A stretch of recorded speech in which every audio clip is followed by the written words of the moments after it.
पूर्णगुणार्णवाय विश्वोदयस्थितिलयोन्नियतिप्रदाय ज्ञानप्रदाय विबुधासुरसौख्यदुःख सत्कारणाय वितताय नमो नमस्ते।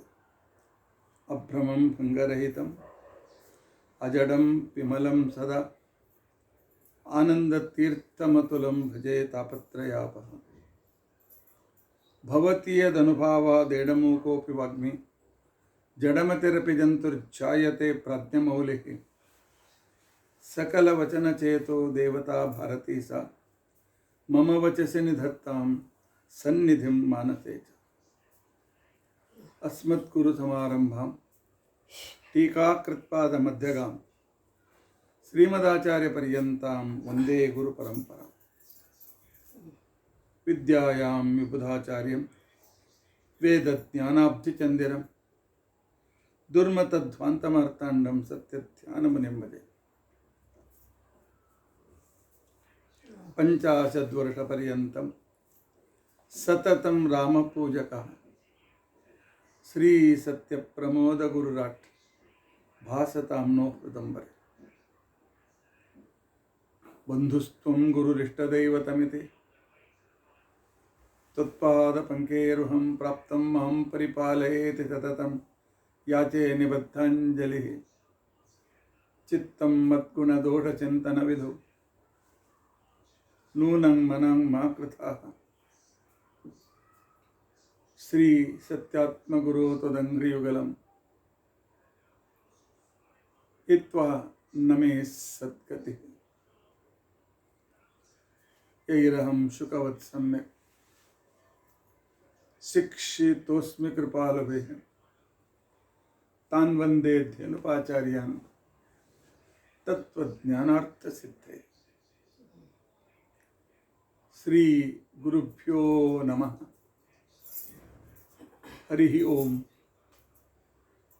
हरिः ओम हरिः ओम। स्वस्तिस्तु अशेषसन्मङ्गलानि सन्तु। श्लोकैकश्रवणपठनमात्रेण वक्तुश्च श्रोतॄणां निखिलकलिकृतकल्मषापनोदनपुटतरे धर्माद्यखिलपुरुषार्थसाधनीभूते अद्य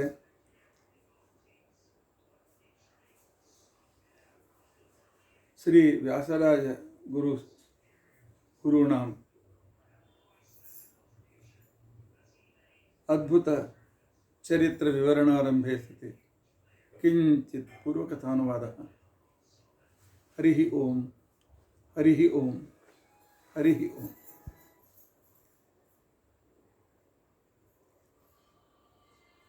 ಇವತ್ತು ವ್ಯಾಸರಾಯರ ಪುಣ್ಯತಿಥಿ. ನಮ್ಮ ವಿದ್ಯಾಪೀಠದಲ್ಲಿ ವ್ಯಾಸರಾಜರ ಮೃತ್ತಿಕಾ ವೃಂದಾವನ ಇದೆ. ವ್ಯಾಸರಾಜರು ಅಂತ ತಿಳ್ಕೊಂತಂದರೆ ಒಂದು ಅತ್ಯಂತ ಅದ್ಭುತ ವಿಭೂತಿ.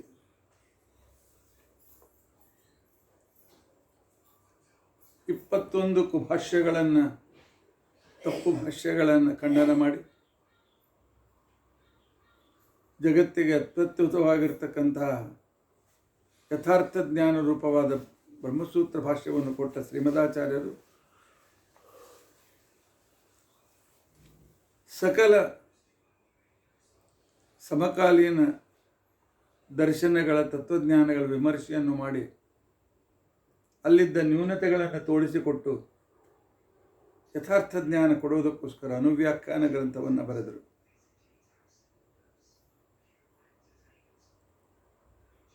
ಅದರ ಮೇಲೆ ಅವರ ನಂತರ ಬಂದಿರತಕ್ಕಂತಹ ಬಹುಶಃ ಶ್ರೀಮದಾಚಾರ್ಯರ ನಂತರ 30-40 ವರ್ಷಗಳ ನಂತರ ಬಂದಿರತಕ್ಕಂತಹ ಶ್ರೀಮದ್ ಜಯತೀರ್ಥರು ಟೀಕಾಕೃತ್ಪಾದರು ಅನುವ್ಯಾಖ್ಯಾನದ ಮೇಲೆ ಅದ್ಭುತವಾದ ನ್ಯಾಯಸುಧ ಬರೆದು ಅಂದಿನಿಂದ ಇಂದಿನವರೆಗೂ ಅದನ್ನು ಯಾರೂ ವಿಮರ್ಶೆ ಮಾಡಲಿಕ್ಕೆ ಸಾಧ್ಯವಾಗದೇ ಇರತಕ್ಕಂತಹ ಶ್ರೀಮನ್ ನ್ಯಾಯಸುಧಾ ಗ್ರಂಥವನ್ನು ಬರೆದರು. ಮಧ್ವ ಸಿದ್ಧಾಂತವನ್ನು ಸರ್ವ ರೀತಿಯಿಂದಲೂ ರಕ್ಷಣೆ ಮಾಡಿದರು. ಅದರ ಎಲ್ಲ ಬಾರ್ಡರ್ನಲ್ಲೂ ಒಳ್ಳೆಯ ಸೈನಿಕರನ್ನಿಟ್ಟರು.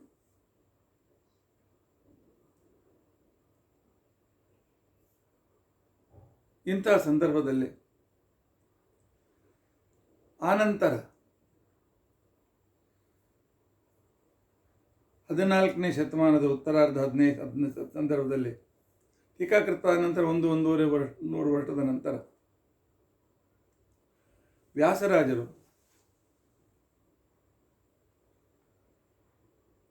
ತತ್ವಪ್ರಕಾಶಿಕಾದ ವ್ಯಾಖ್ಯಾನ ರೂಪವಾಗಿರ್ತಕ್ಕಂತಹ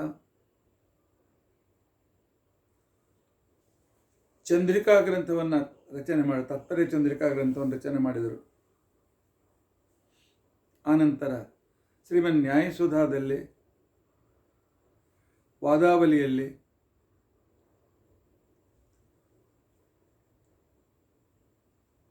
ಬಂದಿರತಕ್ಕಂಥ ಸಕಲ ನ್ಯಾಯಶಾಸ್ತ್ರೀಯ ಪ್ರಕ್ರಿಯೆ ಇಂದ ಮಧ್ವಶಾಸ್ತ್ರವನ್ನು ಅತಿ ಗಟ್ಟಿಮುಟ್ಟಾಗಿ ಯಾರೂ ಅದನ್ನು ಅಲುಗಾಡಿಸಿರಬಾರದು. ಆ ರೀತಿಯಾಗಿ ಕಠಿಣವಾದ ನ್ಯಾಯಶಾಸ್ತ್ರದ ಪ್ರಕ್ರಿಯೆಯಲ್ಲಿ ವಿಷ್ಣು ಸರ್ವೋತ್ತಮತ್ವಾದಿ ಸಕಲ ಜಗತ್ಸತ್ಯತ್ವ, ವಿಷ್ಣು ಸರ್ವೋತ್ತಮತ್ವ,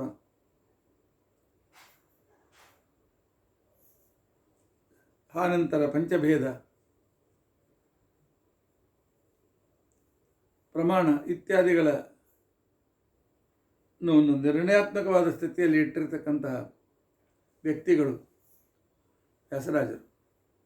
ನ್ಯಾಯಾಮೃತ, ತರ್ಕತಾಂಡವ ಈ ಗ್ರಂಥಗಳ ಮುಖಾಂತರ ಅವರು ಮಧ್ವ ಸಿದ್ಧಾಂತಕ್ಕೆ ಗಟ್ಟಿಯಾದ ಕೋಟೆ ಗೋಡೆಯನ್ನು ಕಟ್ಟಿಬಿಟ್ರು. ನಂತರ ಬಂದಿರತಕ್ಕಂಥ ಟಿಪ್ಪಣಿಕಾರರು ಅದಕ್ಕೆ ವಜ್ರಲೇಪ ಮಾಡಿದರು. ಇಂತಹ ವ್ಯಾಸರಾಯರ ಬಗ್ಗೆ ನಾವು ತಿಳಿದುಕೊಳ್ಳುವುದು ಅತ್ಯಂತ ಅವಶ್ಯಕವಾಗಿದೆ. ಅವರನ್ನು ನೆನೆಸದೇ ಇದ್ದರೆ ನಾವು ವಿಷ್ಣು ಭಕ್ತರಲ್ಲ, ನಾವು ಮಾಧ್ವರಲ್ಲ.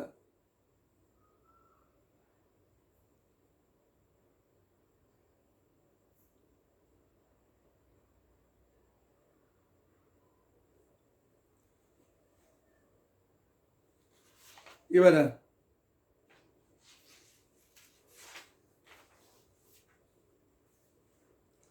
ಬನ್ನೂರು ಅಂತ ಒಂದು ಗ್ರಾಮ, ಆ ಗ್ರಾಮದಲ್ಲಿ ರಾಮಾಚಾರ್ಯ ಮತ್ತು ಲಕ್ಷ್ಮಮ್ಮ ಅಂತನ್ನೋ ದಂಪತಿಗಳು, ಅವರಿಗೆ ಬಲ್ಲಣ್ಣ ಅಂತೂ ಕೂಡ ಕರೀತಾ ಇದ್ರು. ಬಲ್ಲಣ್ಣ ಸುಮತಿ ಮತ್ತು ಲಕ್ಷ್ಮಮ್ಮಗೆ ಸೀತಮ್ಮ ಅಂತೂ ಕೂಡ ಹೆಸರಿತ್ತು. ಒಂದು ಅದ್ಭುತ ಸಂತಾನ ನಮಗಾಗಬೇಕು, ಅದು ಜಗತ್ತನ್ನು ಉದ್ಧಾರ ಮಾಡಬೇಕು ಅಂತನ್ನೋ ಒಂದು ಆಗ್ರಹವನ್ನು ಇಟ್ಟುಕೊಂಡು ಅನೇಕ ವ್ರತ ನಿಯಮಗಳನ್ನು ಮಾಡ್ತಾ ಇರುವಾಗ ಸ್ವಪ್ನದಲ್ಲಿ ವೇದವ್ಯಾಸರು ಬಂದು ರಾಜೇಂದ್ರ ತೀರ್ಥರ ಪರಂಪರೆಯಲ್ಲಿ ಬಂದಿರತಕ್ಕಂಥ ಬ್ರಹ್ಮಣ್ಯ ತೀರ್ಥರ ಅನುಗ್ರಹವನ್ನು ಪಡೆಯಿರಿ ಅಂತ ತಿಳ್ಕೊಂಡು ಅಂತೇಳಿ ಸೂಚನೆ ಮಾಡಿದಾಗ ಆ ಕಾಲಕ್ಕೆ ಇವರು ಬ್ರಹ್ಮಣ್ಯ ತೀರ್ಥರಿಗೆ ಶರಣು ಹೋಗಿದ್ದಾರೆ. ಬ್ರಹ್ಮಣ್ಯ ತೀರ್ಥ ಹೇಳ್ತಾರೆ, ನಿಮ್ಮ ವಂಶ ನಡೆಯುವುದಕ್ಕೋಸ್ಕರ ಒಬ್ಬ ಮಗನನ್ನು ಕೊಡ್ತೇನೆ, ಆದರೆ ನಮ್ಮ ಮಠ ಕೊಡೋದಕ್ಕೋಸ್ಕರ ಇನ್ನೊಬ್ಬ ಮಗನನ್ನು ಕೊಡ್ತೇನೆ. ಮೊದಲನೇ ಮಗನನ್ನು ನಮಗೆ ಕೊಟ್ಬಿಡಿ, ನಿಮಗೆ ಎರಡನೇ ಮಗ ಆದ ಕ್ಷಣಕ್ಕೇನೆ ಆ ಮಗನನ್ನು ನಾವು ಸನ್ಯಾಸಿಯನ್ನಾಗಿ ಮಾಡ್ತೇವೆ ಅಂತ ಆಶೀರ್ವಾದ ಮಾಡಿದರು. ಋಷೀಣಾಂ ಪುನರಾಜ್ಞಾನಂ ವಾಚಂ ಅರ್ಥೋನುಧಾವತಿ. ಋಷಿ ಸದೃಶರಾಗಿರ್ತಕ್ಕಂಥ ಅವರ ಮಾತು ಸತ್ಯವಾಗಿ ಆಗ್ತದೆ. ಅಷ್ಟೇ ಅಲ್ಲ, ವರ ಕೊಟ್ಟ ಮೇಲೆ ಬ್ರಹ್ಮಣ್ಯ ತೀರ್ಥರು ನೋಡಿದರು, ರಾಮಾಚಾರ್ಯರಿಗೆ ಅಪಮೃತ್ಯು ಇದೆ ಅಂತ ತಿಳ್ಕೊಂಡಂತೆ. ರಾಮಾಚಾರ್ಯರಿಗೆ ಅಪಮೃತ್ಯು ಅಂತಂದ ಕ್ಷಣಕ್ಕೇನೆ ಆಗ ಅವರು ತಮ್ಮ ತಪಸ್ಸಾಮರ್ಥ್ಯದಿಂದ ಅಪಮೃತ್ಯುವನ್ನು ಪರಿಹಾರ ಮಾಡಿದರು. ಮುಂದೆ 1447 ಪ್ರಭೋನಾಮ ಸಂವತ್ಸರ ವೈಶಾಖ ಶುಕ್ಲ ಪಕ್ಷ ಸಪ್ತಮಿ ದಿವಸ ಅದ್ಭುತ ಒಬ್ಬ ದೇವತಾ ಪುರುಷನ ಜನ್ಮವಾಯಿತು.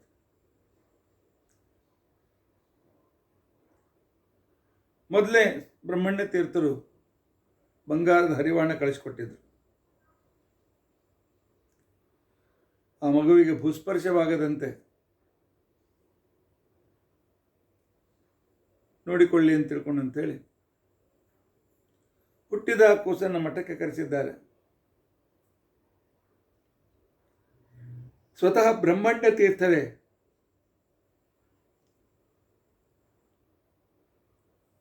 ಅವರಿಗೆ ಯತಿರಾಜ ಅಂತ ತಿಳ್ಕೊಂಡಂತ ಹೇಳಿ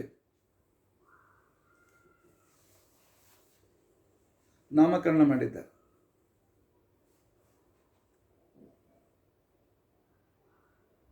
ವ್ಯಾಸರಾಯರು ಬ್ರಹ್ಮಣ್ಯ ತೀರ್ಥರು ಆ ಯತಿರಾಜನನ್ನು ಬಹಳ ಪ್ರೀತಿಯಿಂದ ಬೆಳೆಸಿದ್ದಾರೆ. 5ನೇ ವಯಸ್ಸಿಗೆ ಉಪನಯನ, ಆನಂತರ 7ನೇ ವಯಸ್ಸಿಗೆ ಆಶ್ರಮವನ್ನು ಕೊಟ್ಟು ವ್ಯಾಸತೀರ್ಥರು ಅಂತ ತಿಳ್ಕೊಂಡಂತೇಳಿ ಹೆಸರನ್ನು ಇಟ್ಟಿದ್ದಾರೆ.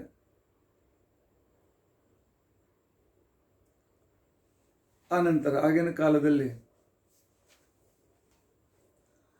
ಅದ್ಭುತ ಪಂಡಿತರಾದಂತಹ ವಾದಿ ನಿಗ್ರಹ ಮಾಡ್ತಕ್ಕಂತಹ ಶ್ರೀಪಾದರಾಜರ ಹತ್ತಿರ ಇವರನ್ನು ಕಲಿಯೋದಕ್ಕೋಸ್ಕರ ಕಳಿಸಿಕೊಟ್ಟಿದ್ದ.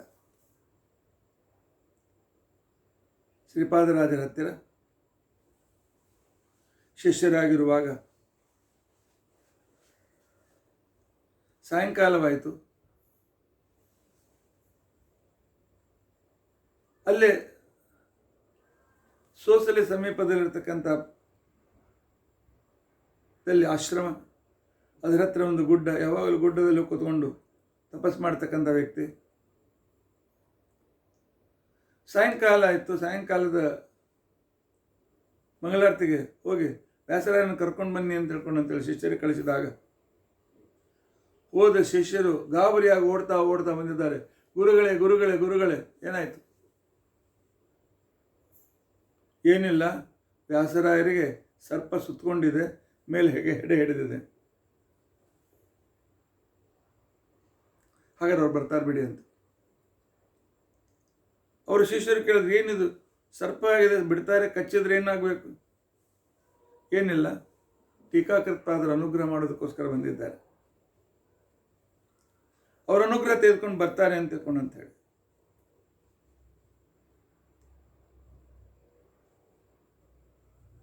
ಕೆಲವು ಸಲ ಪಾಠದಲ್ಲಿರುವಾಗ ವ್ಯಾಸರಾಯರಿಗೆ ತಮ್ಮ ಪಟ್ಟದ ದೇವರ ನಿರ್ಮಾಲ್ಯ ವಿಸರ್ಜನೆ ಮಾಡೋದಕ್ಕೋಸ್ಕರ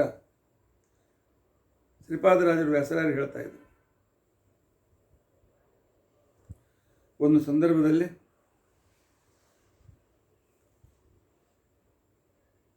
ವ್ಯಾಸರಾಯರು ನಿರ್ಮಾಲ್ಯ ವಿಸರ್ಜನೆ ಮಾಡಿ ಬಹಳ ಹೊತ್ತು ಬರಲಿಲ್ಲ. ಯಾಕೆ ಏನು ಮಾಡ್ತಾ ಇದ್ದಾರೆ ವ್ಯಾಸರಾಯರು ಅಂತ ನೋಡಲಿಕ್ಕೆ ಶ್ರೀಪಾದರಾಜರು ಬಂದರೆ, ವ್ಯಾಸರಾಯರು 2 ಶಾಲಿಗ್ರಾಮ ತೆಗೆದುಕೊಂಡು ತಾಳ ಮಾಡ್ತಾ ಇದ್ದಾರೆ. ಆನಂತರ ಶ್ರೀಪಾದರಾಜರ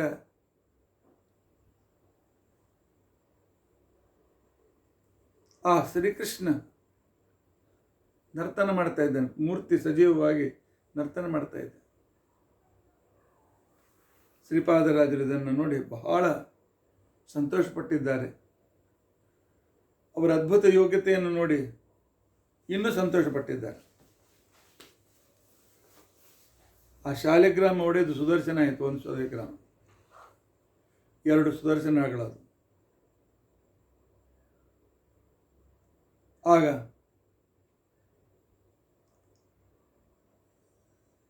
ಶ್ರೀಪಾದರಾಜರು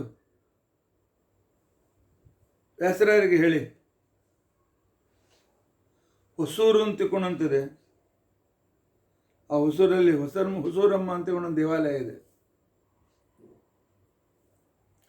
ಆ ದೇವಾಲಯದಲ್ಲಿ ಆ ದೇವಿಗೆ ಕಣ್ಣು ಹಚ್ಚಬೇಕು ಕಾರಣಕ್ಕೆ ಏನು ಅಂತ ಹುಡುಕ್ತಾ ಇದ್ರು. ಈ ಸುದರ್ಶನವನ್ನೇ ದಾನ ಮಾಡಿದಾಗ ಅದನ್ನೇ ಕಣ್ಣಿನ ಸ್ಥಾನದಲ್ಲಿ ಅದನ್ನು ಸ್ಥಾಪನೆ ಮಾಡಿದ್ದ.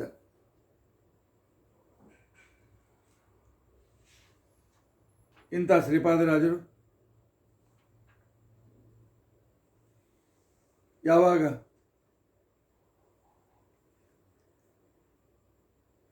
ಅದ್ಭುತ ವಿದ್ವಾಂಸರಾದರು, ಆ ನಂತರ ಸಂಚಾರ ಕ್ರಮದಿಂದ ಬದಲಿಗೆ ಹೊರಟಿದ್ದಾರೆ. ಜಗನ್ನಾಥಪುರಿಗೆ ಬಂದಾಗ ಆ ಬಂಗಾಳ ಪ್ರದೇಶದಲ್ಲಿ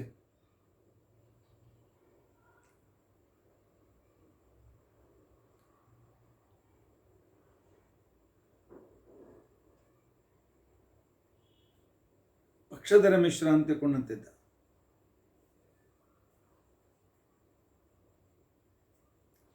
ಆ ಪಕ್ಷಧರ ಮಿಶ್ರ ಅದ್ಭುತವಾಗಿರ್ತಕ್ಕಂಥ ರೀತಿಯಲ್ಲಿ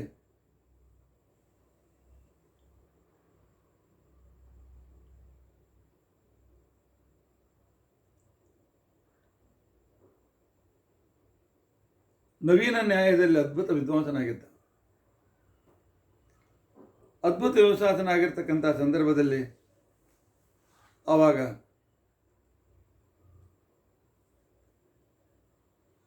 ಶ್ರೀಪಾದರಾಜರ ಜೊತೆಗೆ ಬಂಗಾಳದಲ್ಲಿ ಬಂದಾಗ ಪಕ್ಷಧರ ಮಿಶ್ರನ ಜೊತೆಗೆ ವಾದವಿವಾದ ಪ್ರಾರಂಭವಾಯಿತು. ಪಕ್ಷಧರ ಮಿಶ್ರ ಅಂತಿಕೊಂಡಂತಂದರೆ ಅವನಿಗೆ ಒಂದು ವಿಷಯ ಕೊಟ್ಟರೆ ನ್ಯಾಯಶಾಸ್ತ್ರದ ಅನೇಕ ಕೋಟಿ ಕ್ರಮಗಳನ್ನು ಮಾಡ್ತಾ 15 ದಿವಸ ಅದರ ಬಗ್ಗೆ ಪ್ರವಚನ ಮಾಡ್ತಾ ಇದ್ದ. ಅದರ ಬಗ್ಗೆ ಕೋಟಿ ಕ್ರಮವನ್ನು ಮಾಡ್ತಾ ಇದ್ದ 15 ದಿವಸ. ಅದಕ್ಕೆ ಅವನಿಗೆ ಪಕ್ಷ ಒಂದು 15 ದಿವಸ ಪಕ್ಷಧರ ಮಿಶ್ರ ಅಂತ ಅವನಿಗೆ ಹೆಸರಿತ್ತು. ಅವನ ಜೊತೆಗೂ ವ್ಯಾಸರಾಯರಿಗೂ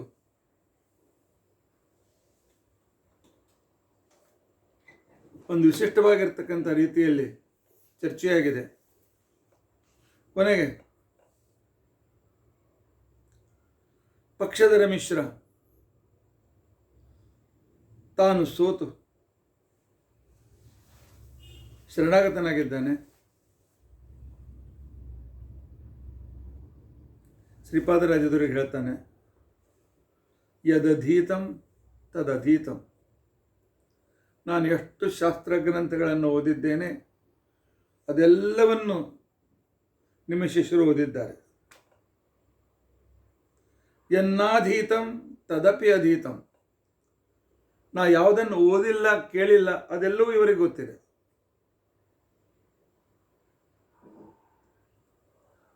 ಇಲ್ಲಿವರೆಗೂ ನನಗೆ ಯಾರು ಪ್ರತಿಪಕ್ಷಿಗಳು ವಾದ ಮಾಡೋರು ಸಿಕ್ಕಿರಲಿಲ್ಲ. ಆದರೆ ಇಂದು ಈ ಪಕ್ಷಧರ ಮಿಶ್ರ ನವೀನ ವ್ಯಾಸೇನ ವಿಪಕ್ಷ ಜಾತ. ಈ ವ್ಯಾಸರಾಯರಿಂದಾಗಿ ನಿರುತ್ತರನಾಗಿದ್ದಾನೆ, ಪರಾಜಿತನಾಗಿದ್ದಾನೆ. ಇವರ ಪಾಂಡಿತ್ಯ ಅದ್ಭುತ ಅಂತ ತಿಳ್ಕೊಂಡಂತೇಳಿ ಆ ಕಾಲದಲ್ಲಿ ಅವರನ್ನು ಈ ರೀತಿ ಸ್ತೋತ್ರ ಮಾಡಿದ್ದಾರೆ. ಇದೇ ವೇಳೆಯಲ್ಲಿ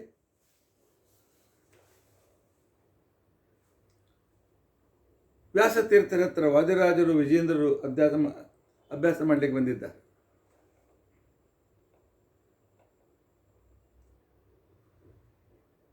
ಆನಂತರ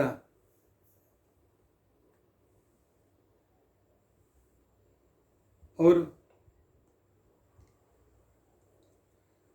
ತಿರುಗಿ ಹೋಗುವಾಗ ಅವರಿಗೆ ತಮ್ಮ ವ್ಯಾಸಮುಷ್ಟಿಯನ್ನು ಕೊಟ್ಟು ಕಳಿಸಿದ್ದಾರೆ.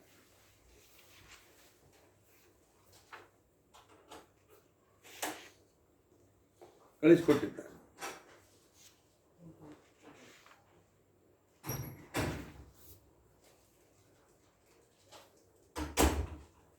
ಆನಂತರ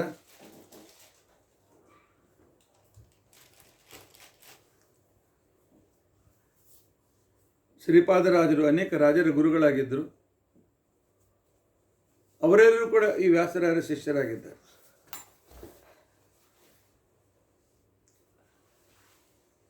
ಇದೇ ವೇಳೆಯಲ್ಲಿ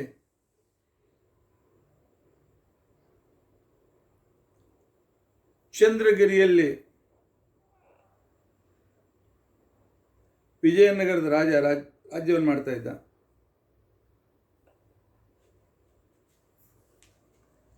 ಇಂತಹ ಸಂದರ್ಭದಲ್ಲಿ ತಿರುಪತಿಯ ಸಾಳುವ ನರಸಿಂಹ ಅಲ್ಲ, ಅವನು ಚಂದ್ರಗಿರಿಗೆ ರಾಜನಾಗಿದ್ದ. ಸಾಳುವ ನರಸಿಂಹ ವಿಜಯನಗರದ ರಾಜ. ಅವನಿಗೆ ಸುದ್ದಿ ತಿಳಿಯಿತು. ಏನಂತಂದ್ರೆ, ಪ್ರಧಾನ ಅರ್ಚಕರು, ತಿರುಪತಿಯ ಅರ್ಚಕರು ವೆಂಕಟೇಶ ದೇವರ ಸುವರ್ಣ ರಥದಲ್ಲಿ ತಮ್ಮ ಮಗನ ಕೂಡಿಸಿ ಹುಟ್ಟುಹಬ್ಬದ ಮೆರವಣಿಗೆಯನ್ನು ಮಾಡಿದರು ಅಂತೇಳಿ ಸುದ್ದಿ ಬಂತು. ದೇವರಿಗೇ ಮೀಸಲಾದ ಆ ರಥದಲ್ಲಿ ಅವರು ಮಾಡಿದ್ದಕ್ಕೋಸ್ಕರ ಶಿಕ್ಷೆ ಕೊಡೋದಕ್ಕೋಸ್ಕರ ಸೈನ್ಯ ಸಮೇತನಾಗಿ ಬಂದಿದ್ದಾನೆ ರಾಜ. ಆದರೆ ಆ ಅರ್ಚಕರ ರಕ್ಷಣೆಗೋಸ್ಕರ ಉಳಿದೆಲ್ಲ ಅರ್ಚಕರು, ಹೆಂಡತಿ, ಮಕ್ಕಳು ಎಲ್ಲರೂ ಅಡ್ಡಿ ಬಂದಿದ್ದಾರೆ. ಸಾಳುವ ನರಸಿಂಹ ಎಲ್ಲರನ್ನೂ ಕೊಂದಾಕ್ಬಿಟ್ಟಿದ್ದಾರೆ. ಅರ್ಚಕರ ವಂಶ ನಿರ್ವಂಶವಾಯಿತು. ಪುಣ್ಯಕ್ಕೆ ಒಬ್ಬ ಅರ್ಚಕನ ಹೆಂಡತಿ ಹೆರಿಗೆಗೆ ತವರು ಮನೆಗೆ ಹೋಗಿದ್ಲು, ಅವಳು ಉಳಿದಿದ್ದಾಳೆ. ಇನ್ನು ಪೂಜೆ ಮಾಡೋರು ಯಾರು? ಮತ್ತು ಬಂದಿರತಕ್ಕಂತಹ ಸಾಳುವ ನರಸಿಂಹನಿಗೆ ಬಂದಿರತಕ್ಕಂತಹ ಬ್ರಹ್ಮತ್ಯಾದೋಟ ದೂರ ಮಾಡೋರು ಯಾರು? ಆಗ ಶ್ರೀಪಾದರಾಜರು ಅವನ ಬ್ರಹ್ಮತ್ಯಾದೋಷವನ್ನು ದೂರ ಮಾಡಿ ತಮ್ಮ ಶಿಷ್ಯರಾಗಿರ್ತಕ್ಕಂತಹ ವ್ಯಾಸರಾಯರಿಗೆ 12 ವರ್ಷ ಪೂಜೆ ಮಾಡಿ, ಆನಂತರ ಆ ರಾಜ ಅರ್ಚಕನ ಮಗ ದೊಡ್ಡವನಾದ ಮೇಲೆ ಉಪನಯನಾಗಿ ಆಗಮಗಳನ್ನು ಕಲಿತ ಮೇಲೆ ಅವನಿಗೆ ಒಪ್ಪಿಸಿ ಬಂದ್ಬಿಡಿ ಅಂತ ಹೇಳ್ಕೊಂಡು ವ್ಯಾಸರಾಯ 12 ವರ್ಷ ತಿರುಪತಿ ತಿಮ್ಮಪ್ಪನ ಸೇವೆಯನ್ನು ಮಾಡಿದ್ದಾರೆ, ಪೂಜೆಯನ್ನು ಮಾಡಿದ್ದಾರೆ.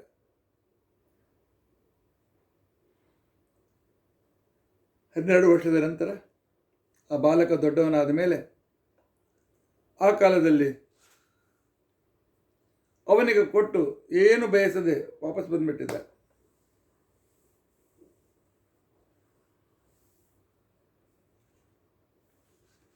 ಆನಂತರ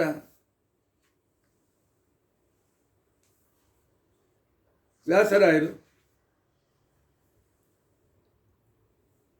ಕಂಚಿ ನಗರಕ್ಕೆ ಬಂದಿದ್ದಾರೆ, ಶ್ರೀರಂಗಕ್ಕೆ ಬಂದಿದ್ದಾರೆ. ಶ್ರೀರಂಗದಲ್ಲಿ ಶೈವ ವೈಷ್ಣವರ ಬಗ್ಗದಲ್ಲಿ ಚರ್ಚೆ ನಡೆದಿತ್ತು. ಒಂದು ಕಡೆಯಲ್ಲಿ ಈಶ್ವರ ದೇವಾಲಯ, ಆನಂತರ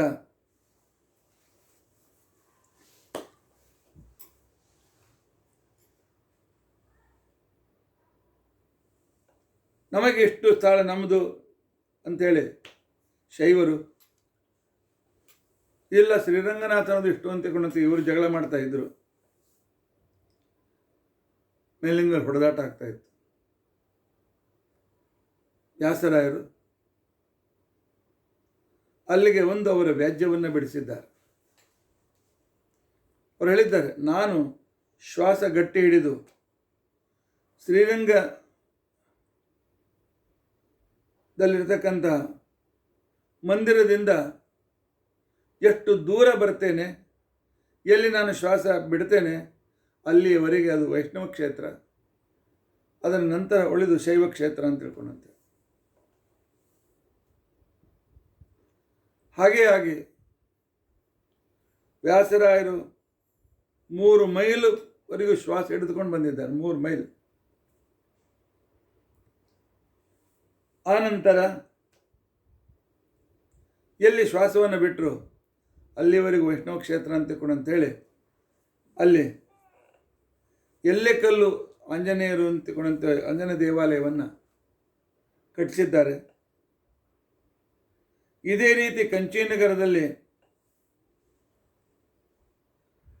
ವಾದವಿವಾದ ಪ್ರಾರಂಭವಾಗಿತ್ತು. ಕಂಚೀನಗರದಲ್ಲಿ ವರದರಾಜಸ್ವಾಮಿ ದೇವಸ್ಥಾನ, ಇನ್ನೊಂದು ಕಡೆಗೆ 1000 ಸ್ತಂಭದಲ್ಲಿರ್ತಕ್ಕಂತಹ ಶೈವ ರುದ್ರದೇವರ ಸ್ಥಾನ, ಶಿವಕಾಂಚಿ ಅಂತ ತಿಳ್ಕೊಂಡಂತೇಳಿ ಅವರು ಕರಿತಾ ಇದ್ರು, ವಿಷ್ಣುಕಾಂಚಿ ಅಂತ ಇವರು ಕರಿತಾ ಇದ್ರು. ಇಬ್ಬರಲ್ಲಿ ವ್ಯಾಜ್ಯ ಇತ್ತು. ಆಗ ವ್ಯಾಸರಾಯರು, ನಾನು ನನ್ನ ದಂಡವನ್ನು ಎಸೆತೇನೆ, ಅದು ಎಲ್ಲಿ ಹೋಗಿ ಬೀಳ್ತದೆ ಅಲ್ಲಿಯವರೆಗೂ ಅದು ವೈಷ್ಣವ ಕ್ಷೇತ್ರ, ವರದರಾಜನ ಗುಡಿಯಿಂದ ವೈಷ್ಣವ ಕ್ಷೇತ್ರ. ಅವರು ಎಸೆದ ದಂಡ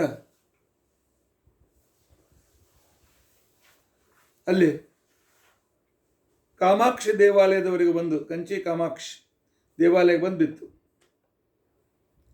ಅಲ್ಲಿಯವರೆಗೂ ವೈಷ್ಣವ ಕ್ಷೇತ್ರ, ಮುಂದೆ ಶೈವ ಕ್ಷೇತ್ರ ಅಂತೇಳಿ ಪ್ರಸಿದ್ಧಿಯನ್ನು ಮಾಡಿ ಅವರ ವ್ಯಾಜ್ಯವನ್ನು ಪೂರ್ತಿಯಾಗಿ ಬಡಿಸಿದ್ದಾರೆ. ಆನಂತರ ರಾಜನಿಗಾದ ವಿಷಬಾಧೆಯನ್ನು ದೂರ ಮಾಡಿದ್ದಾರೆ. ಮೃತ್ಯುಂಜಯ ಮಂತ್ರವನ್ನು ಹೇಳಿ ಅಲ್ಲಿಯ ರಾಜನ ವಿಷಬಾಧೆಯನ್ನು ದೂರ ಮಾಡಿ ತಾವು ಮುನ್ನಡೆದಿದ್ದಾರೆ. ಯಂತ್ರೋದ್ಧಾರ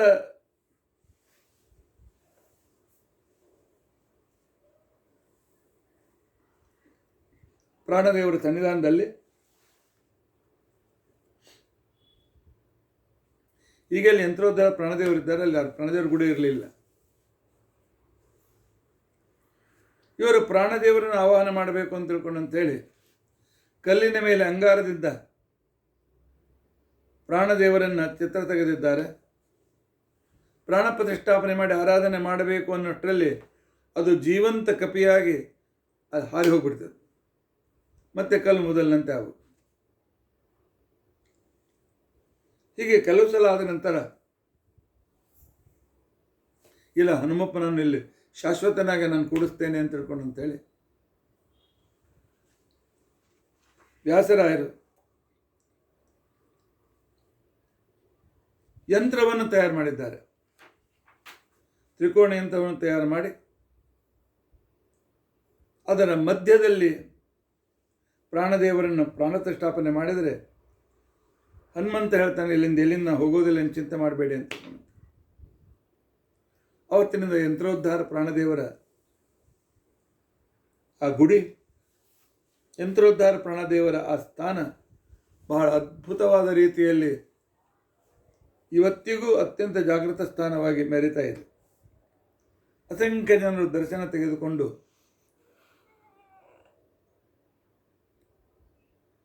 ತಮ್ಮ ಎಲ್ಲ ದುಃಖಗಳನ್ನು, ದುಮ್ಮಾನಗಳನ್ನು ಕಳೆದುಕೊಳ್ತಾ ಇದ್ದಾರೆ.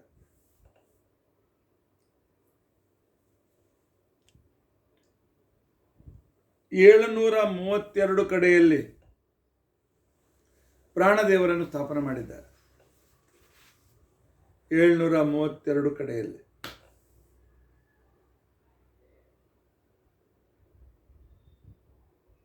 ಪ್ರಾಣದೇವರ ಬಾಲ ಹೀಗೆ ಬರ್ತದೆ. ಬಾಲಕ್ಕೆ ಗಂಟೆ ಕಟ್ಟಿದ ಪ್ರಾಣದೇವರು ಎಲ್ಲಿದ್ದಾರೆ,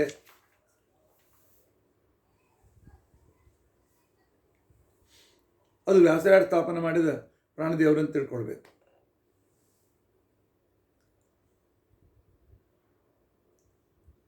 ಸಾವಿರದ 504 ಶ್ರೀಪಾದರಾಜರು ವೃಂದಾವನಸ್ಥರಾದಾಗ ನಿಂತುಕೊಂಡು ಅದ್ಭುತ ವೃಂದಾವನವನ್ನು ಕಟ್ಟಿ ತಯಾರು ಮಾಡಿಸಿ ಪೂಜೆ ಮಾಡಿ ಗುರುಗಳಿಗೆ ಗುರುದಕ್ಷಿಣೆಯನ್ನು ಸಮರ್ಪಣೆ ಮಾಡಿದ್ದಾರೆ. ಆನಂತರ ಅವರು ಗ್ರಂಥ ರಚನೆ ಮಾಡಬೇಕು ಅಂತ ತಿಳ್ಕೊಂಡಂತೇಳಿ ನಿರ್ಣಯ ಮಾಡಿದ್ದಾರೆ.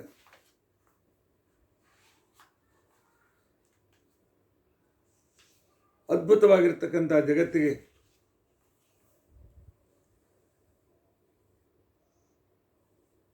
ಅನುಕೂಲ ಮಾಡಿಕೊಡಬೇಕು ಅಂತ ಹೇಳಿ ವ್ಯಾಸರಾಯರು ಮಾಯಾವಾದ ಖಂಡನಕ್ಕೆ ಮಂದಾರ ಮಂಜರಿ ಅಂತ ತಿಳ್ಕೊಂಡಂತ ವ್ಯಾಖ್ಯಾನವನ್ನು ಬರೆದಿದ್ದಾರೆ. ಮಿಥ್ಯಾತ್ವಾನುಮಾನ ಖಂಡನಕ್ಕೆ ಮಂದಾರ ಮಂಜರಿ ಅಂತ ವ್ಯಾಖ್ಯಾನ ಬರೆದಿದ್ದಾರೆ. ಉಪಾಧಿ ಖಂಡನಕ್ಕೆ ಮತ್ತು ತತ್ವ ವಿವೇಕ ಎಲ್ಲದಕ್ಕೂ ಮಂದಾರ ಮಂಜರಿ ಅಂತ ತಿಳ್ಕೊಂಡಂತ ಒಂದು ವಿಸ್ತಾರವಾದ ವ್ಯಾಖ್ಯಾನವನ್ನು ಬರೆದಿದ್ದಾರೆ. ಜೀವ ಪರಮಾತ್ಮನಲ್ಲಿ ಭೇದ, ಇದಕ್ಕೆ ನ್ಯಾಯ ಪ್ರಕ್ರಿಯೆಯಲ್ಲಿ ತರ್ಕಾರ ಮಾಡಿದಾಗ ಆ ಸಂದರ್ಭದಲ್ಲಿ ಅವರು ಭೇದೋಜ್ಜೀವನ ಅಂತ ಒಂದು ಗ್ರಂಥವನ್ನು ಬರೆದಿದ್ದಾರೆ. ಇದೇ ವೇಳೆ ಸಂದರ್ಭದಲ್ಲಿ ಇಮ್ಮಡಿ ನರಸಿಂಹ ನಮ್ಮ ಮಗನಿಗೆ ನರಸನಾಯಕ ಅಂತ ಹೇಳ್ಕೊಂಡಂತೇಳಿ ಅವನಿಗೆ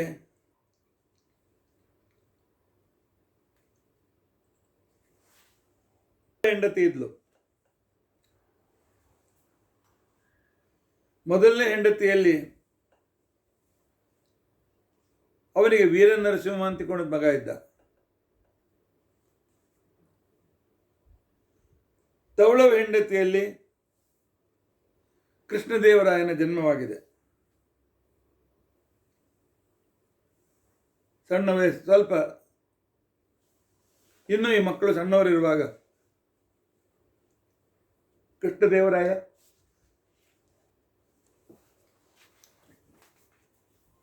ಎಂಟು ವರ್ಷದ ಬಾಲಕ, ಅವನಣ್ಣ 25 ವರ್ಷದ ಮಲಣ್ಣ ವೀರ ನರಸಿಂಹ. ಯಾವಾಗ ನರಸನಾಯಕನಿಗೆ ಬೇಗನೆ ಮೃತ್ಯು ಬಂತು, ನಿನ್ನ ನಂತರ ವೀರ ನರಸಿಂಹನಿಗೆ ಹೇಳೆ, ನೀನು ಯುವರಾಜನಾಗು, ದೊಡ್ಡವನಾದ್ಮೇಲೆ ಕೃಷ್ಣದೇವರಾಜನನ್ನೇ ಸಿಂಹಾಸನದಲ್ಲಿ ಕೂಡಿಸುವಂತೆ ಕೊಡಂತ ಹೇಳ್ತಾರೆ. ವೀರ ನರಸಿಂಹನಿಗೆ ಈ ಕೃಷ್ಣದೇವರಾಯ ನನಗೊಂದು ಅಡೆತಡೆಯಾಗಿದ್ದಾನೆ ಅಂತೇಳಿ ಅವನನ್ನು ಕೊಲ್ಲಬೇಕು ಅಂತ ನಿರ್ಧಾರ ಮಾಡಿದ್ದ. ಕೊಲೆಗಡಗನ್ನು ನೇಮಿಸಿ ಈ ಕೃಷ್ಣದೇವರಾಯನಿಗೆ ಮೂರ್ಛೆ ಬರುವಂತೆ ಮಾಡಿ ಕಾಡಿನ ಮಧ್ಯದಲ್ಲಿ ಹೋಗಿ ಅವನನ್ನು ಕೊಂದು ಯಾರಿಗೂ ದೇಹ ಸಿಗದಂತೆ ಎಸೆದು ಬನ್ನಿ ಅಂತ ತಿಳ್ಕೊಂಡಂತ ಹೇಳ್ತಾನೆ. ಅದನ್ನು ಕೊಂದದ್ದಕ್ಕೋಸ್ಕರ ಸಾಕ್ಷಿಯಾಗಿ ಇವನು 2 ಕಣ್ಣುಗಳನ್ನು ನನ್ನ ತೋರಿಸ್ಬೇಕು ಅಂತ ತಿಳ್ಕೊಂಡಂತೇಳಿ ಇವನ ಈ ಕುತಂತ್ರ ಪ್ರಾಮಾಣಿಕನಾಗಿರ್ತಕ್ಕಂಥ ತಿಮ್ಮರಸ ಅಂತಿಕೊಂಡಂತ ಮಂತ್ರಿ ಅವರಿಗೆ ಗೊತ್ತಾಯಿತು. ವ್ಯಾಸರಾಯರಿಗೆ ಶರಣ ಬಂದಿದ್ದಾನೆ. ವ್ಯಾಸರಾಯರು ತಿಮ್ಮರಸನಿಗೆ ಹೇಳಿದ್ದಾನೆ, ನೋಡು, ಕೊಡಗಲಗರಿಗೆ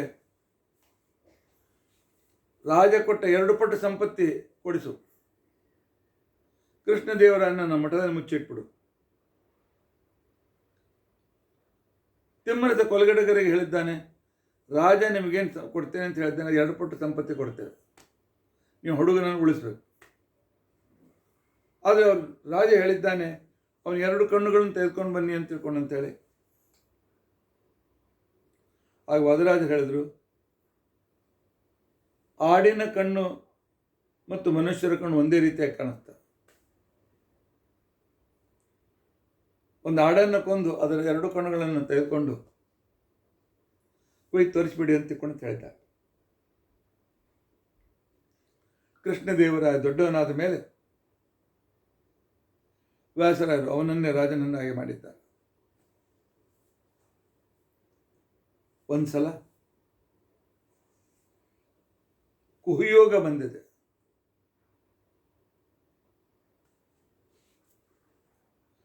ಅಮಾವಾಸ್ಯೆ ದಿವಸ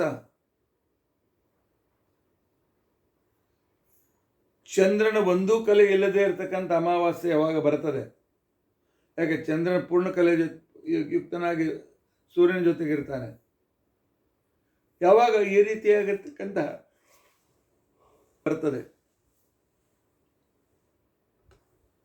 ಆಗ ರಾಜನಿಗೆ ಮರಣ ನಿಶ್ಚಿತ. ಆ ರೀತಿಯಾಗಿರ್ತಕ್ಕಂಥ ಪಾರ್ಷಿಯಲ್ ಯೋಗ ಬಂದಿತ್ತು. ಅದಕ್ಕೇನೆ ಕೆಲವೇ ದಿನಗಳ ಅಂತರದಲ್ಲಿ ಒಂದು ಕಡೆಗೆ ಶಾಸ್ತ್ರಿ ಲಾಲ್ ಬಹದ್ದೂರ್ ಶಾಸ್ತ್ರಿ ಇವರ ಆಕಸ್ಮಿಕ ನಿಧನ. ಅದೇ ದಿನವೂ ಮರುದಿನವೂ ಅಮೇರಿಕ ರಾಷ್ಟ್ರಪತಿ ಕೆನಡಿಯನ್ನು ಶೂಟ್ ಮಾಡಿ ಮರ್ಡರ್ ಮಾಡಿದರು. ಈ ರೀತಿಯಾಗಿ ಇರ್ತಕ್ಕಂಥ ಯೋಗದಲ್ಲಿ ರಾಜರಿಗೆ ಮರಣ ನಿಶ್ಚಿತ. ಕೃಷ್ಣದೇವರಾಯನು ವ್ಯಾಸರಾಯರಿಗೆ ಶರಣು ಹೋಗಿದ್ದಾನೆ. ವ್ಯಾಸರಾಯರು ಹೇಳಿದ್ದಾರೆ 6 ಗಳಿಗೆ ಬೆಳಗಿಂದ 24 ನಿಮಿಷ, 6 ಗಳಿಂದ 5:05 ತಾಸು ಆ ಯೋಗ ಇರ್ತದೆ. ಆ ವೇಳೆಯಲ್ಲಿ ನಾನು ಸಿಂಹಾಸನದ ಮೇಲೆ ಕೂತ್ಕೊಳ್ತೇನೆ. ಅದಷ್ಟೇ, ಆ ವೇಳೆಗೆ ನಾನೇನು ಡಿಸಿಷನ್ ತೆಗೆದುಕೊಳ್ತೇನೆ ಅದು ಕೊನೆಯವರೆಗೂ ಅದು ನಿನಗೆ ಗ್ರಾಹ್ಯವಾಗಬೇಕು. ರಾಜ ಒಪ್ಕೊಂಡಿದ್ದಾನೆ.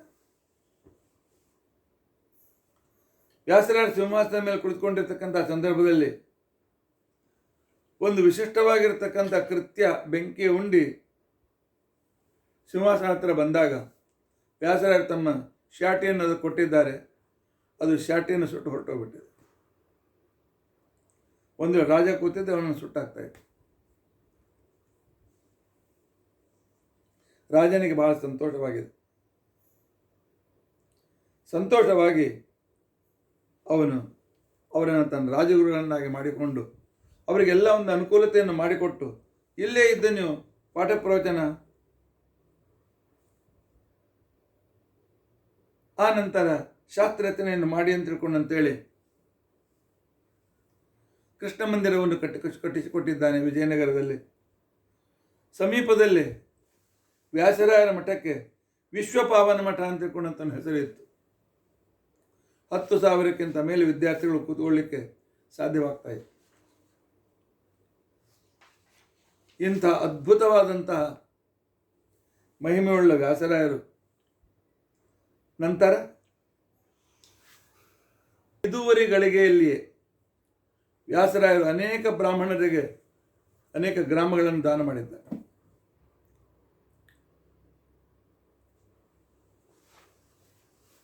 ಇದಾದ ನಂತರ ವ್ಯಾಸರಾಯರು ಅದ್ಭುತವಾದಂಥ ಗ್ರಂಥಗಳನ್ನು ಬರೀಬೇಕು ಅಂತ ತಿಳ್ಕೊಂಡಂತೇಳಿ ಮನಸ್ಸಿನಲ್ಲಿ ನಿರ್ಧಾರ ಮಾಡಿದ್ದಾರೆ.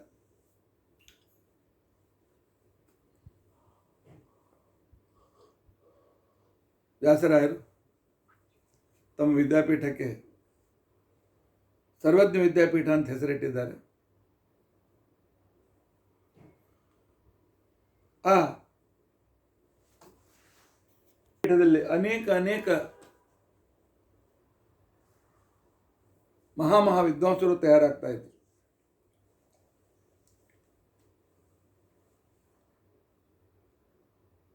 ಆ ನಂತರ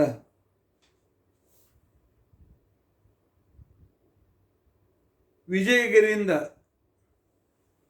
ಕೃಷ್ಣನ ಪ್ರತಿಮೆಯನ್ನು ಯಾರೋ ತಂದು ಕೊಟ್ಟಿದ್ದಾರೆ. ಸಂಪುಟ ತಂದು ಕೊಟ್ಟಿದ್ದು ತೆಗೆದು ನೋಡಿದರೆ ಕೃಷ್ಣ ತಮ್ಮ ಆರಾಧ್ಯ ದೇವನನ್ನಾಗಿ ಮಾಡಿಕೊಂಡಿದ್ದಾರೆ.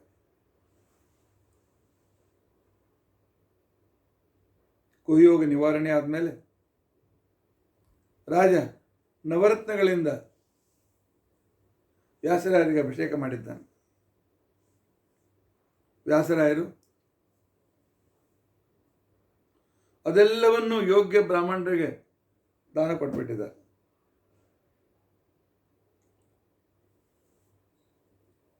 ಆಮೇಲೆ ಆರಂಭದಲ್ಲಿ ನಾನು ಹೇಳಿದಂತೆ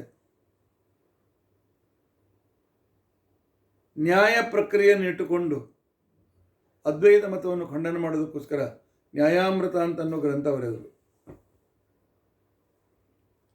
ನ್ಯಾಯಶಾಸ್ತ್ರದ ಎಲ್ಲ ನಿಯಮಗಳನ್ನು ಅದಕ್ಕೊಂದು ಮಹತ್ವವನ್ನು ಕೊಡ್ತಾ ಬರೆದ ಗ್ರಂಥ ನ್ಯಾಯಾಮೃತ.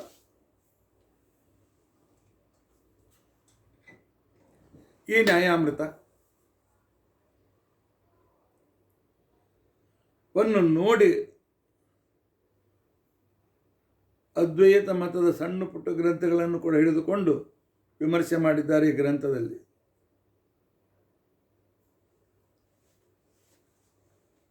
ಈ ಗ್ರಂಥಕ್ಕೆ ನಂತರ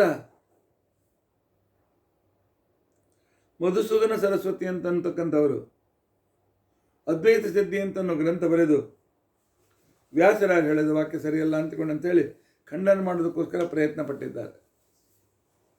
ಅದಕ್ಕೆ ಉತ್ತರ ರೂಪವಾಗಿ ರಘುತ್ತಮರ ಶಿಷ್ಯರಾಗಿರ್ತಕ್ಕಂಥ ತರಂಗಿಣಿ ರಾಮಾಚಾರ್ಯರು, ವಿಜೇಂದ್ರ ತೀರ್ಥರು ಇತ್ಯಾದಿಗಳು ಆ ಅದ್ವೈತ ಸಿದ್ಧಿಯನ್ನು ಅನೇಕ ರೀತಿಯಿಂದ ಖಂಡತುಂಡ ಮಾಡಿದ್ದಾರೆ.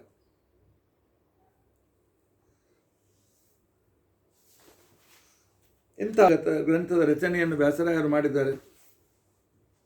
ಎಲ್ಲ ನೈಯಾಯಿಕರಿಗೆ ಭಾಳ ಸಂತೋಷ ಆಯಿತು. ನಮ್ಮ ಪ್ರಕ್ರಿಯೆ ಇಟ್ಟುಕೊಂಡು ಇವರು ತಮ್ಮ ಗ್ರಂಥ ಬರೆದಿದ್ದಾರೆ ಅಂತ ಹೇಳಿ. ಆದರೆ ನ್ಯಾಯಶಾಸ್ತ್ರವು ಕೂಡ ಪೂರ್ತಿ ಯಥಾರ್ಥವನ್ನು ಹೇಳುವುದಿಲ್ಲ. ನ್ಯಾಯಶಾಸ್ತ್ರದಲ್ಲಿರ್ತಕ್ಕಂಥ ತಪ್ಪು ಮತಗಳನ್ನು ಖಂಡನೆ ಮಾಡೋದಕ್ಕೋಸ್ಕರ ತರ್ಕತಾಂಡವ ಅಂತ ಒಂದು ದೊಡ್ಡ ಗ್ರಂಥ ಬರೆದಿದ್ದಾರೆ.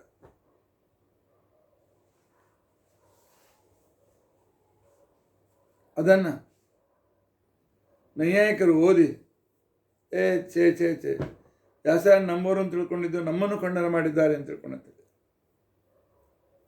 ಅದಕ್ಕೆ ಆಗಿನ ಕಾಲದಲ್ಲಿ ಒಂದು ಪ್ರೌಢೋಕ್ತಿ ಪ್ರಸಿದ್ಧಿಗೆ ಬಂತು. ಏನು ಪ್ರೌಢೋಕ್ತಿ ಅಂತ ತಿಳ್ಕೊಂಡಂತಂದರೆ,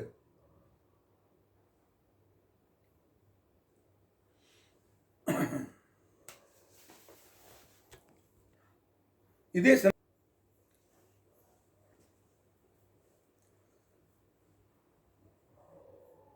ವ್ಯಾಸರಾಯರು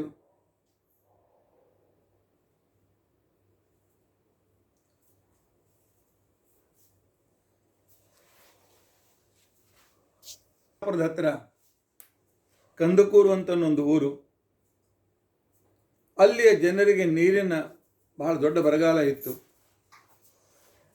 ಆ ನೀರಿನ ಬರಗಾಲವನ್ನು ದೂರ ಮಾಡಬೇಕು ಅಂತ ತಿಳ್ಕೊಂಡಂತ ಹೇಳಿ ವ್ಯಾಸರಾಯರು ವ್ಯಾಸ ಸಮುದ್ರ ಅಂತ ತಿಳ್ಕೊಂಡು ದೊಡ್ಡ ಸರೋವರ ಕಟ್ಟಿಸ್ತಾ ಇದ್ರು. ಆದರೆ ಒಂದು ದೊಡ್ಡ ಕಲ್ಲು ಮಧ್ಯದಲ್ಲಿ ಬಂದ್ಬಿಡ್ತು. ಅದನ್ನು ತೆಗೆಯದೆ ಆ ಸರೋವರ ನೀರು ಬರಲಿಕ್ಕೆ ಸಾಧ್ಯವಿಲ್ಲ.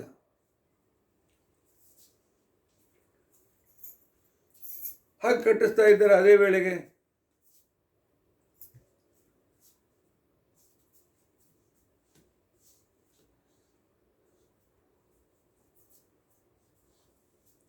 ಕನಕದಾಸರು ದಾಸರಾಗಿ ತಮ್ಮ ರಾಜ್ಯವನ್ನೆಲ್ಲ ಬಿಟ್ಟು ತಾವು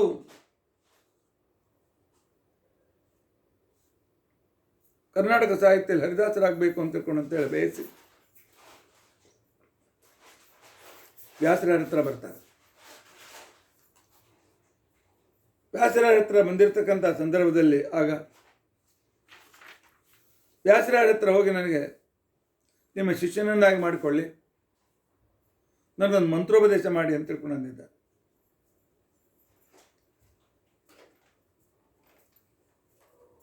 ಕನಕದಾಸರು ಬ್ರಾಹ್ಮಣರಲ್ಲ, ಕುರುಬರ ಅಧಿಪತಿಗಳಾಗಿರ್ತಕ್ಕಂಥ ನಾಯಕ ಮನೆತನದಲ್ಲಿ ಬಂದಿರತಕ್ಕಂಥವರು. ವ್ಯಾಸರಾಯರಂತಾರೆ, ನಿನಗೇನು ಆ ಮಂತ್ರ ಕೋಣ ಮಂತ್ರ ಹೋಗಂತ ತಿಳ್ಕೊಂಡಂತ ಅಟ್ಟೆ ಸರ್. ಕನಕದಾಸರು ಹೋಗಿ ಇನ್ನು ಕನಕರಾಯ ಅಂತ ಅವನು ಇದ್ದು ದಾಸರಾಗಿರಲಿಲ್ಲ. ಹೋಗಿ ಒಂದು ಗಿಡದ ಕೇಳ್ಕೊಂಡು ಕೋಣ ಕೋಣ ಕೋಣ ಕೋಣ ಕೋಣ ಅಂತ ಜಪ ಮಾಡ್ತಾ ಇದ್ದಾರೆ. ಗುರುಗಳು ಕೊಟ್ಟ ಮಂತ್ರ ಮುಗೀತು. ಅವ್ರು ಏನು ಕೊಟ್ಟಿದ್ದಾರೆ ಅದೇ ಮಂತ್ರ. ಒಂದೆರಡು ದಿವಸದ ನಂತರ ಎದುರಿಗೆ ಯಮರಾಜ ಅಂತ ಕೋಣ ಬಂದು ಎದುರಿಗೆ ನಿಂತ್ಕೊಂತು. ಯಾಕೆ ನನ್ನನ್ನು ಕರೆದಿ ಅಂತ ತಿಳ್ಕೊಂಡು ಅಂತೇಳಿ.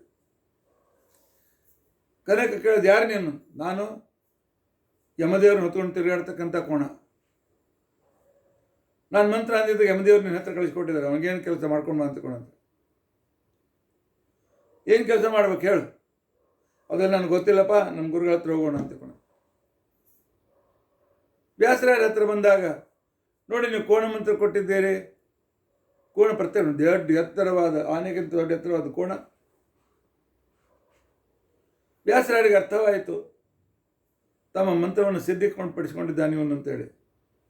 ಆ ಕೋಣ ಕೇಳಿದ್ರು, ವ್ಯಾಸ ಮುದ್ರೆ ಇರ್ತಕ್ಕಂಥ ಆ ಕಲ್ಲು ಎತ್ತಿ ತೆಗೆದು ಬೇರೆ ಕಡೆಗೆ ಹಾಕು ಅಂತ ಕೋಣ ಅಂತೇಳಿ. ನೂರಾರು ಜನರು ಸೇರಿ ಯಾವುದು ಅಲುಗಾಡಿಸ್ಲಿಕ್ಕೆ ಆಗಿದ್ದಿಲ್ಲ. ಆ ಕೋಣ ತನ್ನ ಕೋಡುಗಳಿಂದ ಎತ್ತಿ ಬೇರೆ ಕಡೆ ಬಿಸಾಕಿ, ಆಯ್ತು ನಿನ್ನ ಕೆಲಸ ಆಯ್ತು ಹೋಗು ಅಂತಿಕೊಂಡು ಅಂತೇಳಿ ಕನಕದಾಸರನ್ನು ಶಿಷ್ಯ ಮಾಡಿಕೊಂಡಿದ್ದಾರೆ. ಅವನಿಗೆ ಕನಕ ಅಂತಿಕೊಂಡಂತೆ ಹೆಸರನ್ನು ಕೊಟ್ಟಿದ್ದಾರೆ.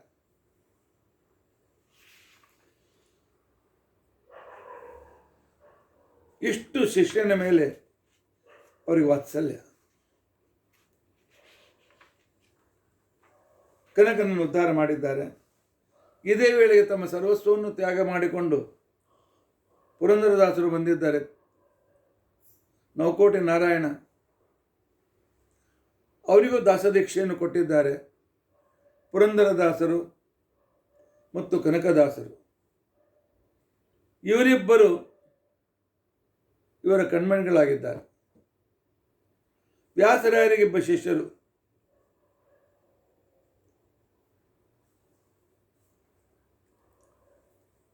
ವಿಜಯೇಂದ್ರರು, ಆನಂತರ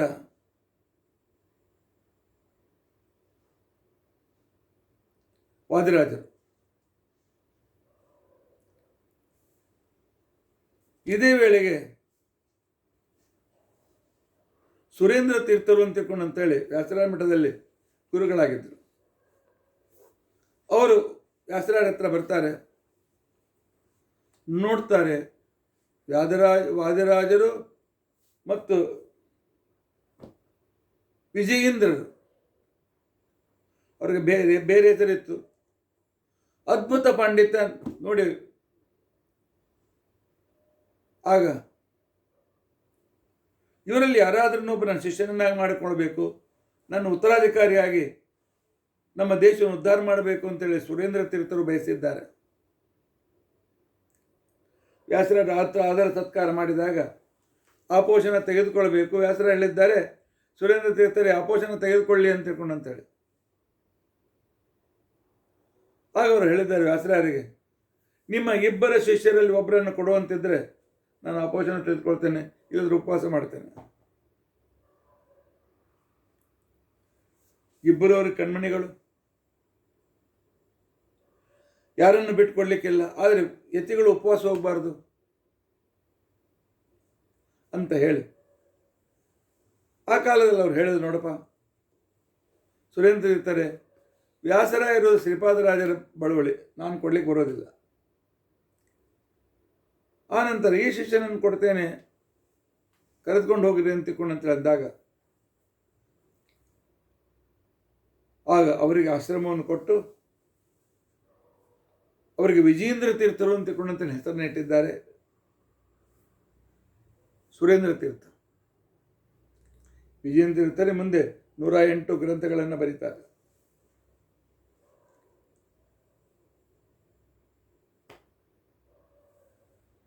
ವಾದಿರಾಜರ ಮೇಲೆ, ಆನಂತರ ವಿಜೇಂದ್ರ ತೀರ್ಥರ ಮೇಲೆ ವಿಶೇಷವಾಗಿರ್ತಕ್ಕಂಥ ವಾತ್ಸಲ್ಯವನ್ನು ಮಾಡ್ತಾ ಇದ್ರು.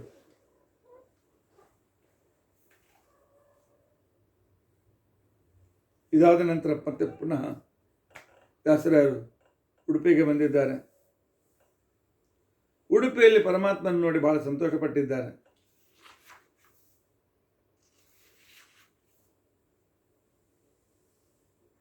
ಆನಂತರ ಅವರಿಗೆ ಗೊತ್ತಾಯಿತು ನನ್ನ ಆಯುಷ್ಯ ಮುಗಿತಾ ಬಂದಿದೆ ಅಂತ. ಬಹುಶಃ 100-110 ವರ್ಷ ಜೀವಿತ ಇರಬಹುದು. ವ್ಯಾಸರಾಯರ ಮೇಲೆ ವ್ಯಾಸಯೋಗಿ ಚರಿತ ಅಂತ ತಿಳ್ಕೊಂಡು ಅಂತೇಳಿ ಒಂದು ಚಂಪು ಕಾವ್ಯ ಇದೆ. ವ್ಯಾಸರಾಯರ ಶಿಷ್ಯ ಒಬ್ಬ ಸ್ಮಾರ್ತ ವ್ಯಕ್ತಿ ಇದನ್ನು ಬರೆದಿದ್ದಾನೆ ಒಂದು ಕಾದಂಬರಿ ರೂಪದಲ್ಲಿ, ವ್ಯಾಸಯೋಗಿ ಚರಿತ ಅಂತ ತಿಳ್ಕೊಂಡಂತೆ.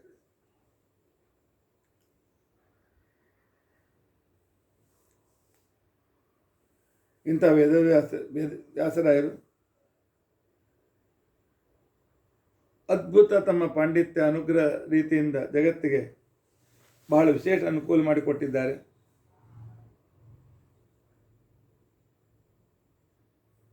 ಆನಂತರ ಕೊನೆಗೆ ನವೃಂದಾವನ ಹತ್ರ ಬಂದಿದ್ದಾರೆ, ನವೃಂದಾವನಕ್ಕೆ ಬಂದಿದ್ದಾರೆ. ಏಕಾಂತದಲ್ಲಿ ಕುಳಿತು ತಪಸ್ಸು ಮಾಡಬೇಕು ಅಂತ ತಿಳ್ಕೊಂಡು ಅಂತೇಳಿ ತಮ್ಮ ಶಿಷ್ಯರಿಗೇನೆ ಆಶ್ರಮವನ್ನು ಕೊಟ್ಟು ವ್ಯಾಸರಾಯರು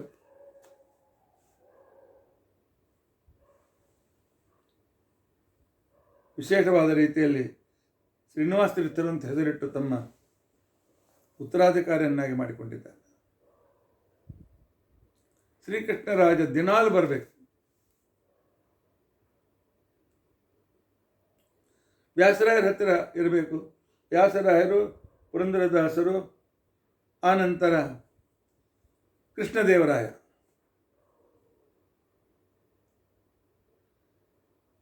ಪುರಂದರದಾಸರು ಭಾಳ ಚೆನ್ನಾಗಿ ಪರಿಚಯ ಆಗಿತ್ತು. ಕೃಷ್ಣದೇವರಾಯನಿಗೆ ಯಾಕೋ ಪುರಂದರದಾಸರು ದಿನ ಅಕ್ಕಿ ಬೇಡಲಿಕ್ಕೆ ಹೋಗೋದು ಸೇರಲಿಲ್ಲ. ಅವತ್ತು ತಮ್ಮ ಹೆಂಡತಿಗೆ ಹೇಳಿದರು ಅವರು, ಯಾವಾಗ ಪುರಂದರದಾಸರು ಓಂಬಹುದು ಭಿಕ್ಷಾಂ ದೇವಿ ಅಂತಿಕೊಂಡಂತೆ ನಿಮ್ಮ ಅರಮನೆ ಹತ್ರ ಬರ್ತಾರೆ, ರಾಣಿವಾಸ ಹತ್ರ, ಅಕ್ಕಿ ಬದಲಾಗಿ ಮುತ್ತು ರತ್ನಗಳನ್ನು ಅವರು ಭಿಕ್ಷೆಯಲ್ಲಿ ಹಾಕಿಬಿಡಿ ಅಂತ, ನವರತ್ನಗಳನ್ನು ಅವರ ಜೋಳಿಗೆಯಲ್ಲಿ ಹಾಕಿಬಿಡು ಅಂತ ತಿಳ್ಕೊಂಡಂತ ಹೇಳಿದ್ರು. ಅವಳೊಂದು ಮರದ ತುಂಬ ನವರತ್ನಗಳನ್ನು ಹಾಕಿದ್ದಾರೆ. ನಾಳಿಂದ ಪುರಂದರದಾಸರು ಭಿಕ್ಷೆ ಬೆಳ್ಳಿಗೆ ಬರೋದಿಲ್ಲ ಅಂತ ತಿಳ್ಕೊಂಡಿದ್ರು. ಮತ್ತೆ ಪುನಃ ಭಿಕ್ಷೆ ಬೇಡ್ತಾ ಇದ್ದಾರೆ. ಹಿಂದೆ 3-4 ದಿವಸ ಆದ ನಂತರ ಸಾಯಂಕಾಲದ ವೇಳೆಗೆ ಇವರೇನು ವ್ಯಾಸರಾಯರು, ಕನಕದಾಸರು, ಪುರಂದರದಾಸರು, ರಾಜ ಹರಟೆ ಹೊಡಿತಾ ಕೂತ್ಕೊಳ್ತಾ ಇದ್ರು. ಎಷ್ಟೊತ್ತಾದರೂ ಪುರಂದರದಾಸರು ಬರಲಿಲ್ಲ. ವ್ಯಾಸರ ಯಾಕೆ ಬರಲಿಲ್ಲ ಅಂತ ತಿಳ್ಕೊಂಡಂತೇಳಿ ಚಿಂತೆ ಮಾಡುವಾಗ ಕೃಷ್ಣದೇವರು ಹೇಳ್ತಾನೆ, ಇನ್ನೇನು ಬರಂಗಿಲ್ಲ ಬೇಡ್ರಿ, ಅವರು ನೌಕೋಟೆ ನಾರಾಯಣನ್ ಪ್ರಸಿದ್ಧರಾಗಿದ್ದರು, ಅವ್ರಿಗೆ ಹಣದ ಆಸೆ ಬಿಡಲಿಲ್ಲ. ಈಗ ಅವ್ರಿಗೆ ಮುತ್ತು ರತ್ನ ಮಾಣಿಕ್ಯಗಳು ಸಿಕ್ಕಿವೆ, ಇನ್ಯಾಕೆ ನಿಮ್ಮ ಹತ್ರ ಬರ್ತಾರೆ? ಇಲ್ಲ, ಏನು ನಡೆದು ಹೋಗ್ಲಿಕ್ಕೆ ನೋಡೋಣ ಅಂತ ತಿಳ್ಕೊಂಡಂತೇಳಿ ಸಾಯಂಕಾಲ 5:30 ಆಗಿತ್ತು. ಆಗ ಪುರಂದರದಾಸರು ವೈಶ್ವದೇವ ಮಾಡ್ತಾ ಇದ್ರು. ಗುರುಗಳು ಕೇಳಿದರು, ಯಾಕ್ರಪ್ಪ ಇಷ್ಟು ಲೇಟ್ ಪುರಂದರದಾಸರು ಊಟ? ಏನು ಮಾಡೋದ್ರಿ, 1-2 ದಿವಸ ಆಯ್ತು ನೋಡ್ತೇನೆ, ಯಾರೋ ಅಕ್ಕಿಯೊಳಗೆ ಕಲ್ಲಿನ ತುಂಡು ಹಾಕ್ಲಿಕ್ಕತ್ತಾರ.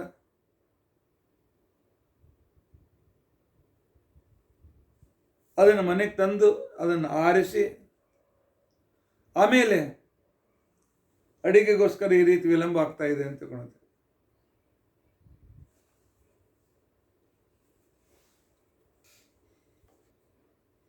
ಕಲ್ಲು ಹಾಕ್ತಾ ಇದ್ದಾರೆ, ಅದರಿಂದಾಗಿ ಅಡಿಗೆ ಮಾಡಲಿಕ್ಕೆ ವಿಳಂಬ ಆಗ್ತಾ ಇದೆ ಅಂತ ತಿಳ್ಕೊಳುತ್ತೆ. ಕೃಷ್ಣದೇವರಾಯಿಂದ ಕಲ್ಲು ತುಂಡು ಹೋದು 2-3 ದಿವಸ ಆಯ್ತು ರೀ. ಬಿಳಿ, ನೀಲಿ, ಕೆಂಪು ಕಲ್ಲಿನ ತುಂಡು ಹಾಕ್ತಾ ಇದ್ದಾರೆ. ಹಾಗಾದ್ರೆ ಅಲ್ಲೇ ಏನು ಮಾಡಿದ್ರು? ನನ್ನ ಹೆಂಡತಿ ಅಂಗಳದಾಗೆಲ್ಲ ಮೂಲೆಯಾಗ ಹಸ್ತಿರ್ಬೇಕು ನೋಡ್ರಿ. ಅಲ್ಲಿ ಹೋಗಿ ನೋಡಿದ್ರೆ ರಾಣಿ ಹಾಕಿದ ನವರತ್ನಗಳು ಎಲ್ಲೂ ಮೂಲೆಯಾಗಿ ಬಿದ್ದಿದ್ದು.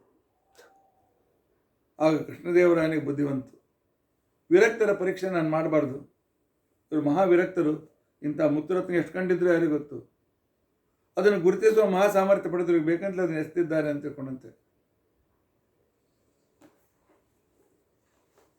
ಒಂದು ದಿವಸ ಕೃಷ್ಣದೇವರಾಯ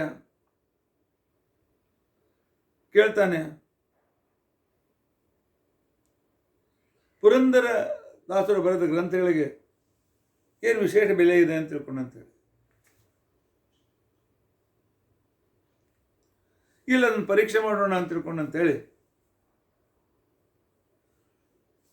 ಪುರಂದರದಾಸರು ಬರೆದ ಪದಗಳ ಪುಸ್ತಕ ಎಲ್ಲಕ್ಕಿಂತ ಕೆಳಗೆ, ಅದರ ಮೇಲೆ ಎಲ್ಲ ಗ್ರಂಥಗಳನ್ನು ಏರಿಸಿ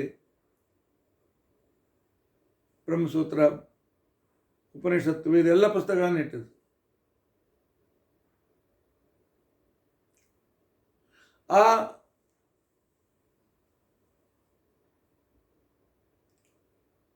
ಒಂದು ಭಾರಕ್ಕೆ ಯಾವುದು ನಾಳೆ ತೂಕ ಮಾಡೋಣ, ಪುರಂದರದಾಸರ ಪುಸ್ತಕ ಕೆಳಗೆ ಉಳಿದರೆ ಅವರು ಉಳಿದ ದಾಸರಂತೆ ಸಾಮಾನ್ಯರಾಗಿರ್ತಕ್ಕಂಥವ್ರು. ಗ್ರಂಥ ಎಲ್ಲಾದರೂ ಮೇಲೆ ಬಂದು ಕೂತ್ಕೊಂಡಿದ್ರೆ ಆಗ ಇವ್ರ ಯೋಗ್ಯತೆ ಗೊತ್ತಾಗ್ತಾ ಅಂತ. ಮರು ದಿವಸ ಆ ಕೋಣೆಯನ್ನು ತೆಗೆದು ನೋಡಿದರೆ ಪುರಂದರದಾಸರು ಎಲ್ಲಕ್ಕಿಂತ ಮೊದಲು ಮೇಲೆ ಬಂದು ಕೂತ್ಕೊಂಡಿದ್ದು. ಎಲ್ಲಕ್ಕಿಂತ ಕೆಳಗೆ ಇಟ್ಟದ್ದು ಬೀಗ ಹಾಕಿ ಸೀಲ್ ಹಾಕಿ ಆ ಸೀಲ್ ಒಡೆದು ಒಳಗೆ ಹೋದ್ರೆ ನೋಡಿದರೆ ಈ ರೀತಿಯಾಗಿ ಪರಿಸ್ಥಿತಿ. ಆಗ ವ್ಯಾಸರಾಯರು ಪುರಂದರದಾಸರ ಪದಗಳಿಗೆ ಪುರಂದರ ಉಪನಿಷತ್ತು ಅಂತ ಹೆಸರು ಕೊಟ್ಟರು. ಪುರಂದರದಾಸರ ಪದಗಳು ಮೇಲ್ನೋಟಕ್ಕೆ ಸುಲಭ ಕಾಣಿಸ್ತವೆ, ಆದರೆ ಉಪನಿಷತ್ತಿಗೆ ಸಮಾನ ಇವೆ ಅಂತ ತಿಳ್ಕೊಂಡಂತೇಳಿ. ಹೀಗೆ ಪುರಂದರದಾಸರ ಮೇಲೆ ಬಹಳ ವಾತ್ಸಲ್ಯ ವ್ಯಾಸರಾಯರಿಗೆ. ಕೊನೆಗೆ ತಮ್ಮ ಅಂತ್ಯಕಾಲ ಸಮೀಪಿಸಿದೆ ಅಂತ ಗೊತ್ತಾಯಿತು. ಇದಕ್ಕಿಂತಲೂ ಹೆಚ್ಚು ಪರೀಕ್ಷೆ ಮಾಡೋದು ಬೇಡ, ಭೂಮಿ ಮೇಲೆ ಇರೋದು ಬೇಡ, ಮತ್ತು ಮೋಹಕ್ಕೆ ಬೀಳೋದು ಬೇಡ ಅಂತ ತಿಳ್ಕೊಂಡಂತೇಳಿ ನಿಶ್ಚಯ ಮಾಡಿದ್ದಾರೆ. ತಾವೇ ವೃಂದಾವನವನ್ನು ಕಟ್ಟಿಸಿ ನವವೃಂದಾವನದ ಗಡ್ಡೆಯಲ್ಲಿ ಸಶರೀರವಾಗಿ ಅದರೊಳಗೆ ಪ್ರವೇಶ ಮಾಡಿದ್ದಾರೆ.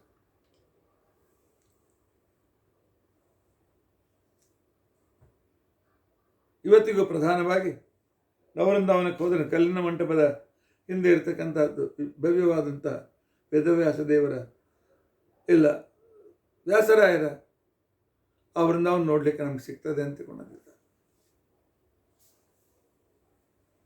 ಇಂಥ ಅದ್ಭುತ ಮಹಿಮೆ ವ್ಯಾಸರಾಯರದು. ನಾನು ಕೇವಲ ಅನುಕ್ರಮಣಿಕೆ ಕೊಟ್ಟಿದ್ದೇನೆ. ಒಂದೊಂದು ವಿಷಯವು ಬಹಳ ವಿಸ್ತಾರವಾಗಿ ಹೇಳ್ತಕ್ಕಂಥವುಗಳು. ಆದರೆ ಒಂದೇ ಪ್ರವಚನದಲ್ಲಿ ಎಲ್ಲ ವಿಷಯ ಗೊತ್ತಾಗಲಿ ಅಂತ ತಿಳ್ಕೊಂಡು ಅಂತೇಳಿ ಈ ಮಾತು ಹೇಳಿದ್ದೇನೆ. ಇವತ್ತು ವ್ಯಾಸರಾಯರ ಆರಾಧನೆ ನಮ್ಮ ವಿದ್ಯಾಪೀಠಕ್ಕೆ ಬನ್ನಿ, ಪಂಚಾಮೃತದಲ್ಲಿ ಭಾಗವಹಿಸಿರಿ, ಪರಮಾತ್ಮ ಅನುಗ್ರಹ ನಮ್ಮ ಮೇಲೆ ಆಗಲಿ